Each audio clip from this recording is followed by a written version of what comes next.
জনাব তারেক রহমান, ভারপ্রাপ্ত chairman BNP, এবং ওনার মেয়ে জাইমা রহমান, ওনারা দুজনা আজকে ভোটার নিবন্ধন ফর্ম জমা দিয়ে এখানে নিবন্ধন কার্যক্রম সম্পন্ন করেছেন।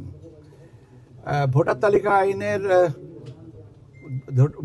আইন 2009-এর 15 ধারা অনুযায়ী কমিশনের এখতিয়ার আছে যে কোনো প্রাপ্তবয়স্ক বা ভোটার হওয়ার সক্ষম ব্যক্তিকে ভোটার করতে পারেন, এবং সেই বিবেচনায় ওনারা ঢাকা 19 এই ওয়ার্ডের ভোটার তালিকায় নিবন্ধন হয়েছেন। ঢাকা ওয়ার্ড হচ্ছে 19, আসনেরটা 17 হতে পারে। এটা আমাদের কাছে এখন 19 আর কি, যে মুহূর্তে যেতটুকু। এটা আজকে নিবন্ধন প্রক্রিয়া যেটা আছে সেটা আমাদের বলা হয় যে ফর্ম 2।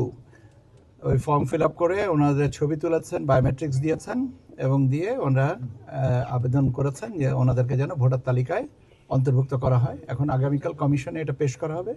কমিশনের সিদ্ধান্তের পরে ওনাদেরকে ভোটার তালিকায় অন্তর্ভুক্তি নিবন্ধন কমপ্লিট করে গেছেন। এখন নিবন্ধন কমপ্লিট করে গেলেও এখানে আমাদের প্রসেসের জন্য সময় লাগে, কারণ এটা আপলোড করে আপনার ওনাদের ফিঙ্গারপ্রিন্ট এবং সিগনেচার ম্যাচিং, ফেস আইডি, সেগুলোকে ম্যাচিং করতে হয়। ম্যাচিং করার পরে কনফার্ম হলে তখন আর কি ওনাদেরকে একটা ভোটার আপনার আমরা এনআইডি নাম্বার যেটা বলি সেই নাম্বারটা দেওয়া হয়। এটা করতে কিছু সময় লাগবে, তো আই বিলিভ এটা আজকের ভিতরে কমপ্লিট হয়ে যাবে। ঠিক আছে, কালকে তো ব্যাপার হচ্ছে যে ভোটার তালিকায় অন্তর্ভুক্তি, নিবন্ধনটা চলমান প্রক্রিয়া, নিবন্ধন কমপ্লিট করেছেন, ভোটার তালিকায় অন্তর্ভুক্তি যেটাতে আগামী আপনার 12 ফেব্রুয়ারিতে নির্বাচনের সাথে সম্পর্কিত। তো সেটার কথা আমি বলেছি, সেটা সিদ্ধান্ত আগামীকাল। সেটা কমিশনের, এখন কমিশনের এটা ফুল কমিশনের অনুমতি লাগবে।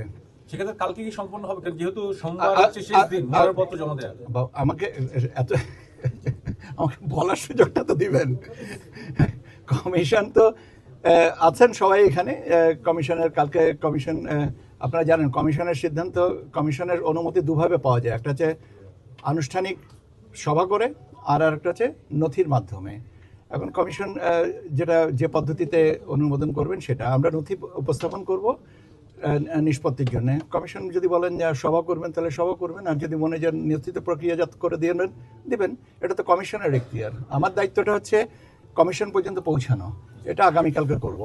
আপনাদের একটি বিষয় প্রশ্ন আছে, সেটা হচ্ছে যে সীমানা নির্ধারণ নিয়ে আপনাদের একটা অসহায় আস্থা